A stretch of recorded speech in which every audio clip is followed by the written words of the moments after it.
선생님 질문을 하나 드리겠습니다. 예.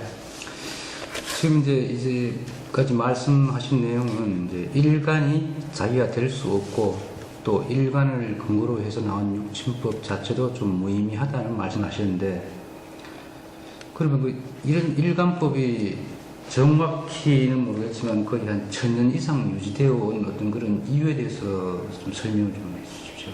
글쎄, 그 이유는 내가 뭐라고 밝힐 수는 없는 입장이죠. 그거는 각자 이제 나름대로의 이제 그 수준밖에는 안 돼 있으니까 그거를 긍정적으로 믿고 들어온 그 타성에 젖어 있는 걸로나 볼까. 응? 예, 누가 보더라도 예, 자기가 이제 믿고 연구하고 또 이제 실용화하고 하는 데 있어서는 어느 정도 거기에 대한 그 이제 책임감을, 의무감을 갖고 해야 될 거 아닙니까? 근데 그동안에 본다면은 다른 사람이 해 놓은 데 대해서 제대로 연구 분석을 하기 이전에 흉내 내기에 이제 바빴다고 하는 뭐 그런 정도로밖에 이해하기가 어렵지요. 공부를 하면서 느껴지는 어떤 모순과 불합리한 점을 외면하면서 계속 인정하고 들어가는 쪽으로, 맞는 쪽으로만. 예, 그렇죠. 처음부터는 예, 다른 그 이제 이론이 없이 예, 그대로 이 학문의 이치가 그대로 맞다는 그 긍정하에서 무조건 신봉하고 나온 막 그것밖에는 예, 근거를 찾을 길이 없는 거 아닙니까? 그럼 지금 시중에서 일반적으로 사주 명리학으로 모든 것을 밝힐 수 있다. 그 사람 자체의 어떤 삶 전반에 대해서 모든 걸 밝힐 수 있고, 또 그 사람 주변의 어떤 그런 육신의 어떤 사정까지도 밝힐 수 있다고 생각을 하고, 그렇게 다 상담이 이루어지고 있는데, 이런 부분에 대해서는 어떻게 생각하십니까? 예, 거기에 대해서도 예, 그건 너무 이제 단순한 발상이라고 밖에는 볼 수 없는 입장이죠. 이 사주 명리학만으로 모든 게 이제 규명이 된다고 하면은, 이 계통에 있어서는 사주 명리학만이 존재하지, 다른 학문은 일체 설 자리가 없다고 봐야 하거든요. 그러면 다른 학문도 나름대로의 어떤 근거성을 가지고서 이제 예, 체험을 하는 그 이제 자료로 활용했을 거 아닙니까?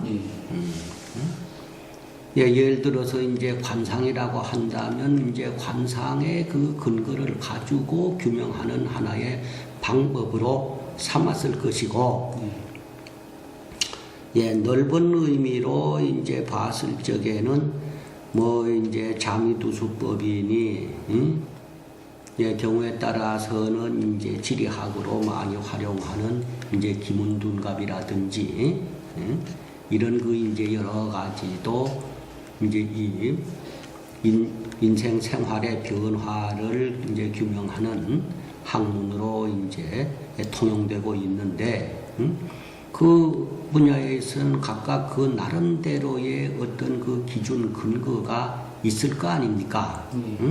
그러니까 그 이제 기준 근거가 참 이제 타당성이 분명하다고 하면은 그거는 그대로 믿어야 되겠죠.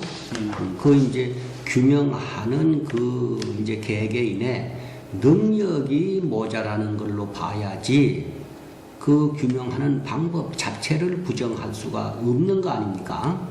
네, 그러나 지금 이 통용하고 있는 기존 이 사주 명리학 연월일시를 근거로 한 거는 분명히 그 이제 기준이 일간을 위주로 해서 이제 강약을 가리고 일간을 근거로 해서 십신 즉 육친이라고 하는 예, 정제, 편제, 뭐 인수하는 이런 관계성을 근거로 해 나왔기 때문에 그 과연 그 관계성이 그대로 우선 이치에 맞느냐 안 맞느냐 하는 것부터 먼저 요게 이제 규명이 되고 나서 이치에 합당해야만이 그걸 근거로 해서 사실대로 부합이 돼야 그때 가서 학문으로 인정할 수 있는 거 아닙니까? 예.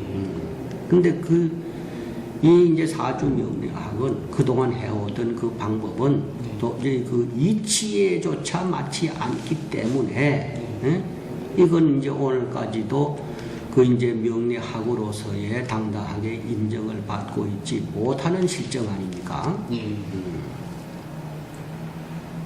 예, 저는 거기에 대해서 이제 그렇게 이제 그 정도로 생각하고 있는 거야. 예. 그럼 한 사람 사주로 거기서 할아버지, 어머니, 아버지, 자식 이런 모든 걸 판별하는 그런 부분에 대해서는 어떻게? 예, 그것도 이치에 맞지 않지요. 이 이제 사주 명리법은 제일 첫 단계가 그 분별하는 방법이 음양이 기준이 되는데, 예, 그 이제 상대가 없는 경우라면 몰라도 상대가 있는 경우에는 어떤 대상이든지 간에 아버지가 됐든 어머니가 됐든 예, 부부간이 됐든 자녀간이 됐든 어떤 관계이든지 간에 그 관계는 상대가 이미 설정이 되어 있기 때문에 이거는 당연히 음양법을 근거로 해서 그 관계성을 분석해 가야 되거든요. 예, 그렇다면은 자기 일방적으로 하는 거는 음양법 자체를 무시한 결론이 되고 마는 거예요. 예, 가서 이제 예를 들어서 자기하고 배우자 관계를 볼 적에는 반드시 자기 명조와 배우자 명조를 동시에 대조해 가지고서 우열이라든지 호불호 관계성이라든지 이거를 검토해야만이 음양 이치에 맞는다고 볼 수 있는 거 아닙니까? 그러니까 기존에 그 어떠한 사주 하나를 근거로 해가지고 부모와의 관계성은 어떻고 자녀와의 관계성은 어떻고 뭐 부부와의 관계성은 어떻고 이런 식의 설명은 전부 그 음양법 기본 이치에 어긋나 있다고 나는 단정하고 싶단 말이야. 선생님 그렇다면 이제 그 일관법 자체 어떤 그런 불합리한 점에 대해서 그 모순되는 부분까지 다 밝히셨는데 그럼 이에 대한 어떤 대안이 있어야 될 거 아니겠습니까? 예. 그러면 이제 그 연월일시가 그 상대가 없는 그 당사자 이제 개체로 봤을 적에는 연월일시 전부가 그 이제 개체의 관계성이라고 이렇게 나는 이해하고 싶은 거죠. 이게 사주 팔자 구성 전체가 좁게 보면은 자기 일신이다. 자기에 대한 거를 볼 적에는 연월일시 전부를 적용해서 분석을 해야지. 일간만을 가지고서 자기라고 해서 이제 그 일간 부분만을 가지고서 본다고 하는 거는 이치에도 어긋나고 사실 현실에서도 어림도 없는 상황이야. 이게 우선 그 사주팔자 그 전체가 좁게 보면은 그 사람 개개인의 모든 점이 거기에 다 함축되어 있는 걸로 이렇게 이해를 해야 됩니다.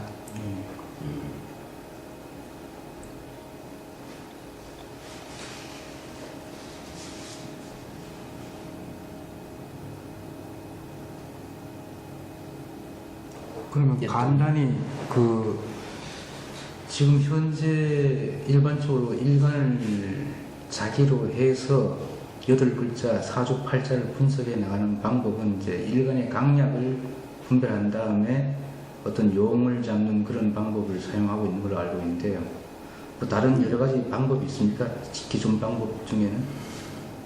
기존 방법에서? 예, 용을 뭐 찾는 방법이라든가 어떤 사주를 분석하는 방법이 격국용신 뭐 이렇게 말씀하시는 부분도 있는 것 같은데. 예, 이제 기존법에서는 우선 일간의 강약이 이제 분별이 된 연후에 일간이 강했을 경우를 가정한다면은 상대적으로 용신을 이제 선택할 수 있는 범위는 이제 재라든지 관이라든지 식상이라든지 이제 거기가 이제 그 세 개 분야 중에서 하나를 선정하게끔 돼 있고 일간이 약할 경우에는 일간을 도와주는 비견급제나 인수의 범위에서 용신을 정하게끔 이렇게 이제 되어 있는 그런 구조라고 이제 볼 수 있는 거죠. 예.